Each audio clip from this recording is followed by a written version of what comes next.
Assalamualaikum warahmatullahi wabarakatuh. Bismillah, alhamdulillah, wassalatu wassalamu ala rasulillah Sayyidina Muhammad ibn Abdillah wa ala alihi wa ashabihi wa man tabi'ahu wa walah amma ba'du. Hadratal muhtaramin, para jemaah yang saya hormati, mari kita bersyukur kepada Allah atas segala nikmatnya. Salawat dan salam semoga selalu terlimpahkan kehadiran junjungan kita Nabi besar Muhammad sallallahu alaihi wasallam.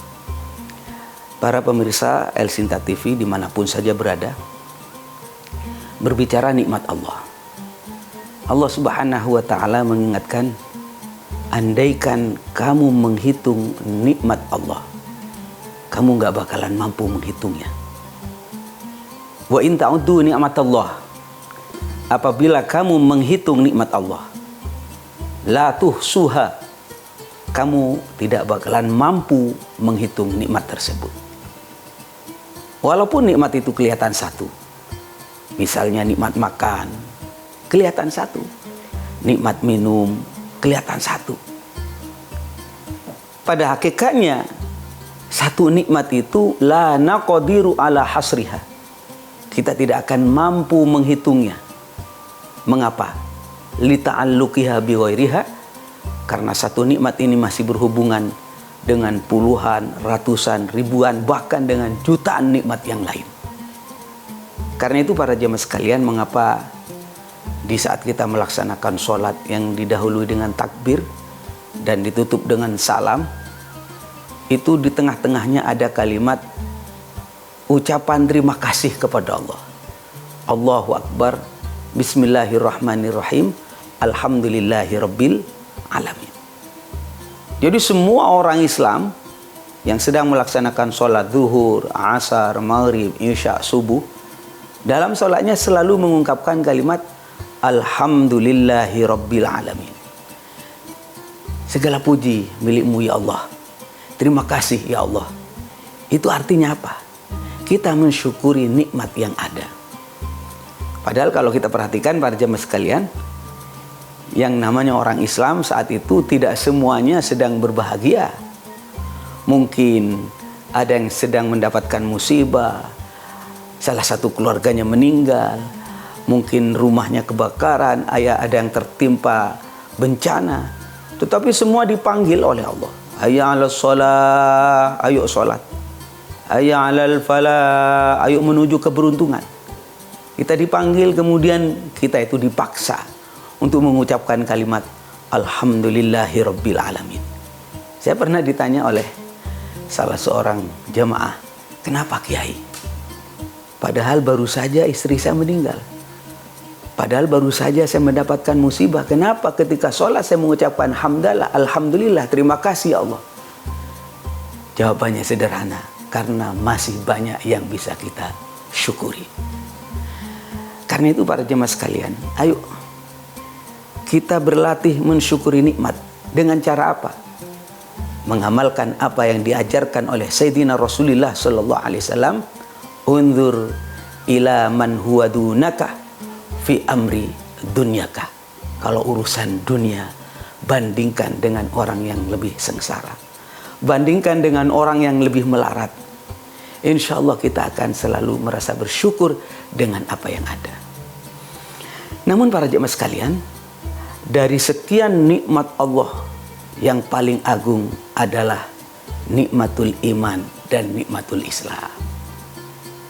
Karena itu pernah satu ketika misalnya Sayyidina Ali karramallahu wajhah pernah menyampaikan begini, inna min na'imid dunya, dari sekian nikmat dunia yang ada itu, yakfikal Islam nikmatan, cukuplah Islam sebagai nikmat yang paling agung. Saudara, jangan dikira nikmat iman dan Islam itu sederhana. Ini kata kunci ini.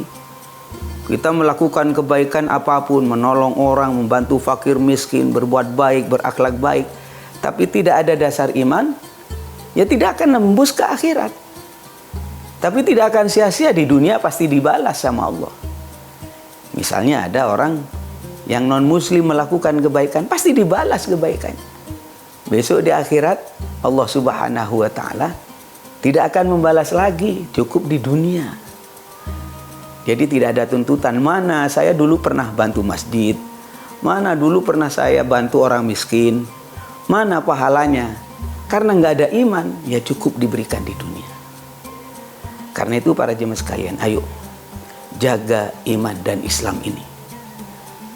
Dan kalau berbicara iman para jemaah, iman itu tentu ada tandanya. Iman itu adalah sebuah keyakinan dalam hati, kemudian kita ucapkan dan kita buktikan dengan amal perbuatan. Itu iman. Jadi kalau kita beriman, iya, beriman dengan apa? Dengan adanya Allah, beriman dengan para malaikatnya, beriman dengan kitab-kitab Allah, beriman dengan para rasul, beriman dengan hari kiamat, beriman dengan qada dan qadar. 6 hal yang kita kenal dengan rukun iman. Saudara-saudara sekalian yang saya hormati, orang kemudian ketika beriman tidak cukup hanya mengatakan aku beriman di dalam hati, tapi harus dibuktikan dengan ucapan. Ucapan itu minim diucapkan dengan kalimat asyhadu alla ilaha illallah wa asyhadu anna muhammadar rasulullah. Aku bersaksi bahwa tiada Tuhan yang berhak disembah kecuali Allah, dan aku bersaksi bahwasanya Nabi Muhammad adalah utusan Allah. Namun para jemaah sekalian, tidak cukup lagi hanya bersyahadat, tidak cukup. Harus dibuktikan dengan amal perbuatan. Amal perbuatan itu apa? Itu dilambangkan dengan 5 rukun Islam, yakni syahadat, sholat, zakat, puasa, dan haji. Lah, ini para jemaah sekalian, kalau sudah ada perlambang ini yang dilambangkan dengan rukun Islam yang 5 ini, nanti insya Allah imannya itu akan memancarkan amal-amal perbuatan yang baik, akan memancarkan akhlak yang baik, akan memancarkan budi pekerti yang baik. Dan insya Allah kita akan lanjutkan apa akhlak tersebut yang dipancarkan oleh iman yang saya sampaikan ini setelah yang satu ini.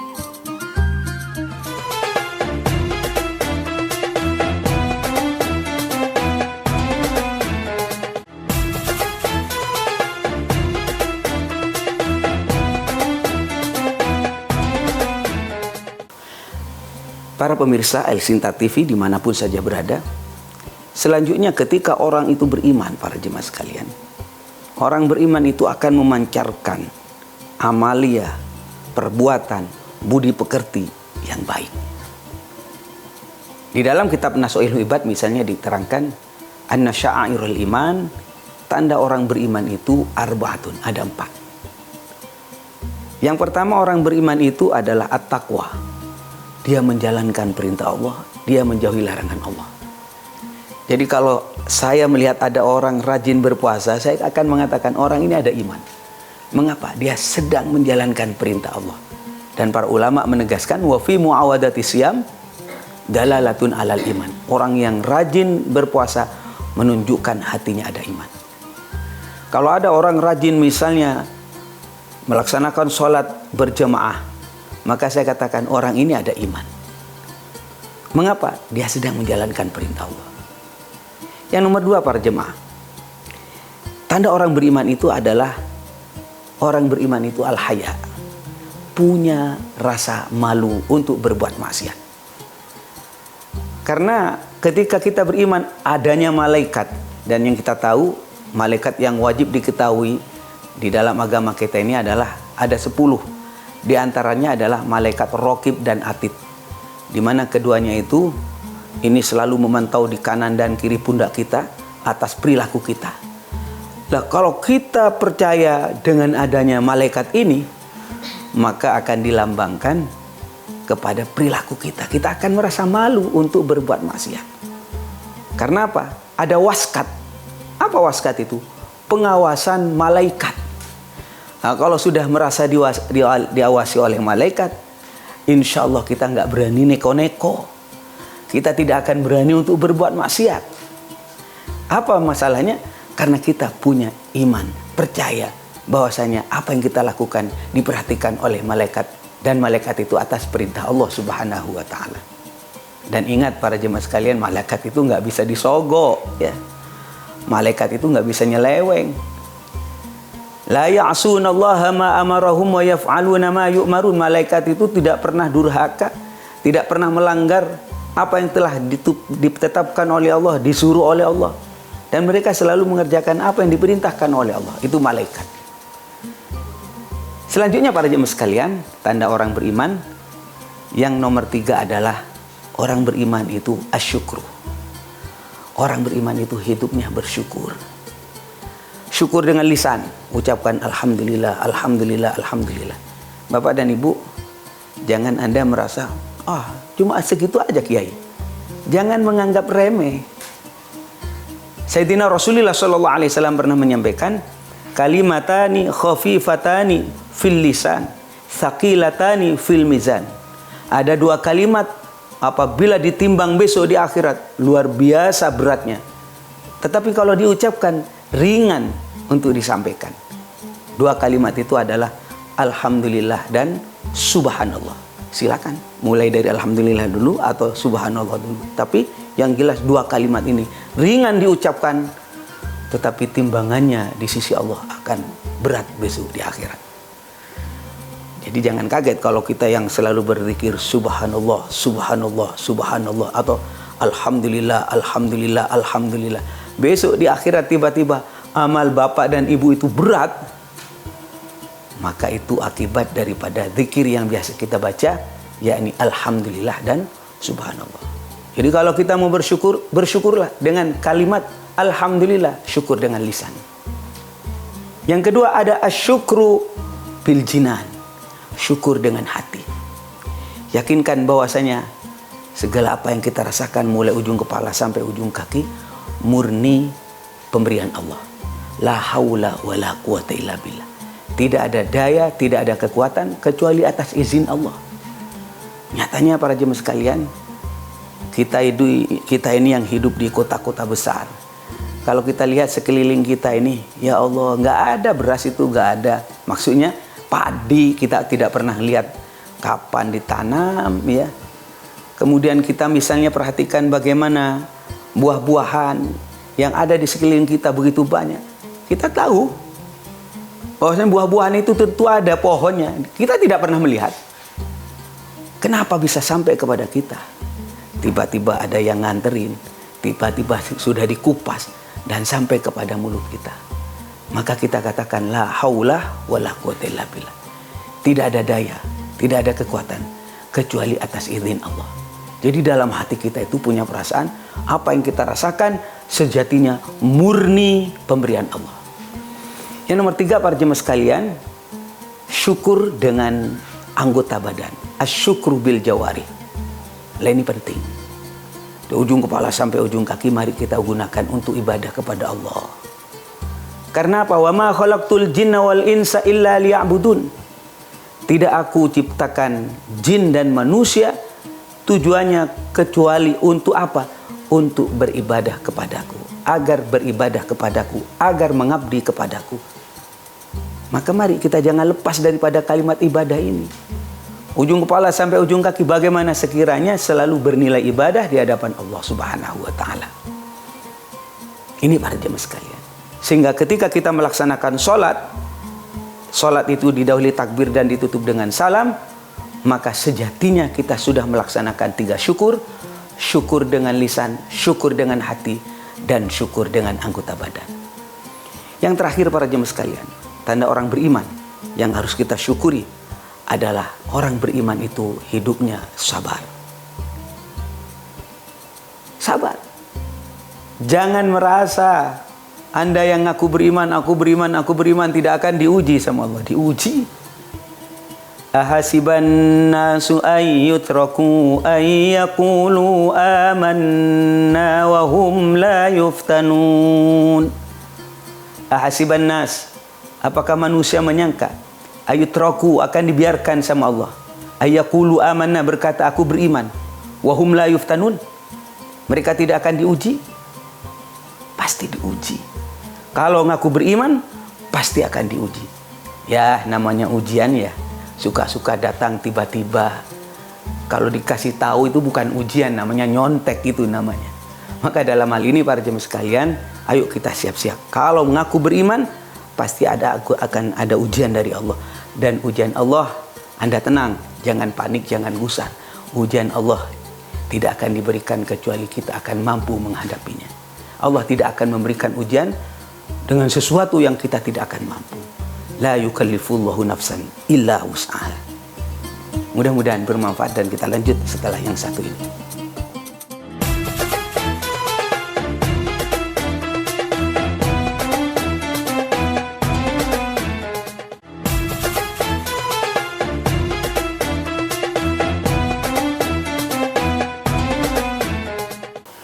Para pemirsa El Sinta TV dimanapun saja berada, di saat kita mengaku beriman, maka orang beriman itu akan diuji sama Allah.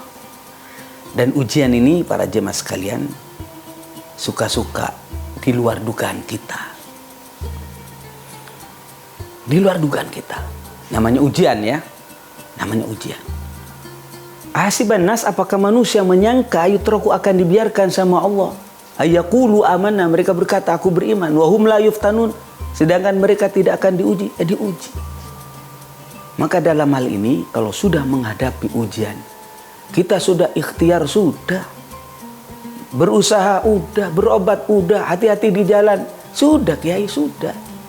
Tapi ternyata di luar dugaan kita terjadi musibah, sesuatu yang menyusahkan kita, sesuatu yang tidak bisa kita kendalikan, sudah keputusan Allah. Maka jawabannya satu, sabar. Orang beriman harus sabar. Sabar itu apa? Alladzina idza asabathum musibah qalu inna lillahi wa inna ilaihi rajiun. Ketika mendapatkan musibah, dia berkata, aku miliknya Allah dan akan kembali kepada Allah.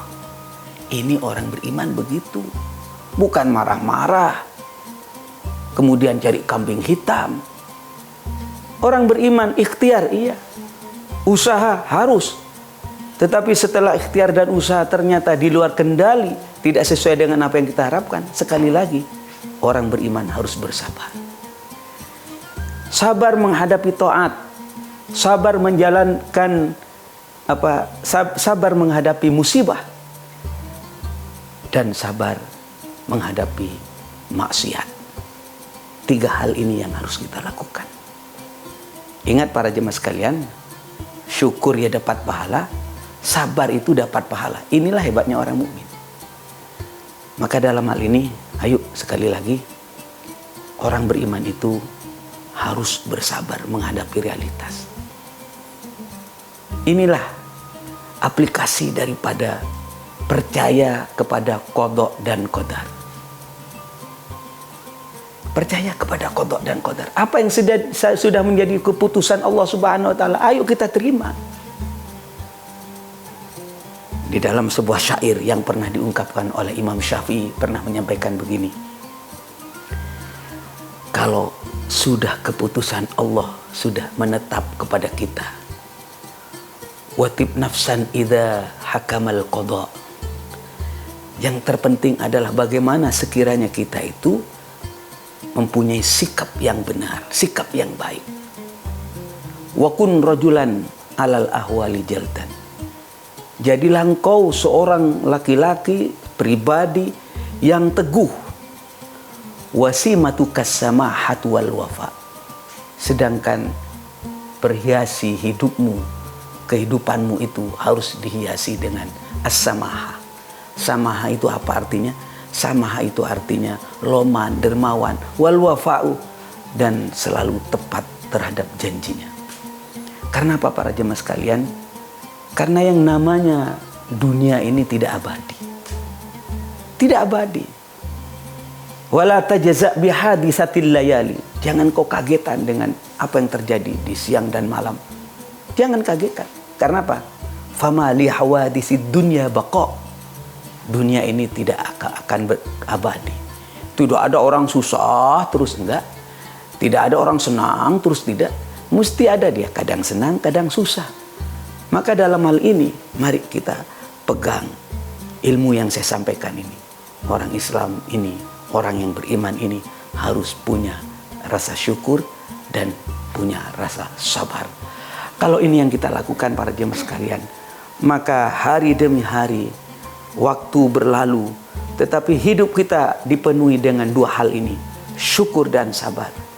Maka kita akan mendapatkan nilai-nilai pahala di sisi Allah.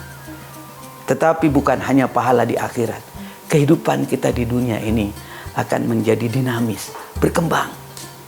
Tapi kalau hidup kita dipenuhi dengan rasa benci, kemudian takabur, ketika mendapatkan nikmat bukan syukur, tetapi sombong, ketika mendapatkan musibah bukan masa sabar, bukan justru sabar, tapi justru dia itu putus asa.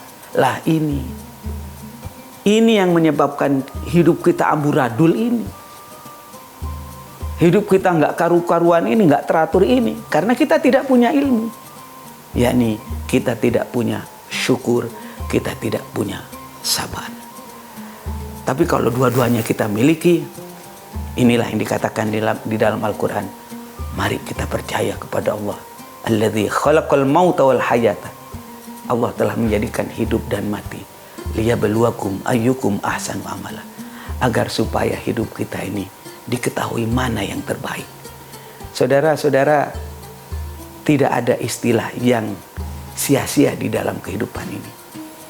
Kalau kita mendapatkan musibah, sebenarnya Allah sedang menginginkan kepada kita agar kita lebih dekat kepada Allah. Idza ahabballahu abdan. Apabila Allah cinta, sayang kepada seorang hamba, ibtalahu, akan diuji sama Allah. Kita kadang-kadang diuji dengan kekayaan, ya, kemakmuran, kemenangan, sukses terus. Lantas kita tidak pernah merasakan syukur, karena apa? Karena kita tidak pernah merasakan pahit. Maka kemudian dia itu lupa kepada Allah, lupa kepada masjid, lupa kepada Tuhannya. Kemudian karena Allah sayang, saya sayang kepada kamu. Mana selama ini dikasih sakit sedikit, baru kemudian para jemaah sekalian, dia menangis, ya Allah, sembuhkan ya Allah, berilah saya jalan keluar. Kalau kita sudah dikasih musibah, inilah hikmahnya para jemaah sekalian. Karena Allah sayang kepada kita. Mudah-mudahan dengan iman yang ada di dalam hati kita ini menjadikan kita lebih baik, terus mengabdi kepada Allah, mengabdi kepada kehidupan manusia. Mudah-mudahan apa yang saya sampaikan ada guna dan manfaatnya. Hadanallahu wa iyyakum ajmain. Wallahul muwaffiq ila aqwamit thoriq. Wassalamualaikum warahmatullahi wabarakatuh.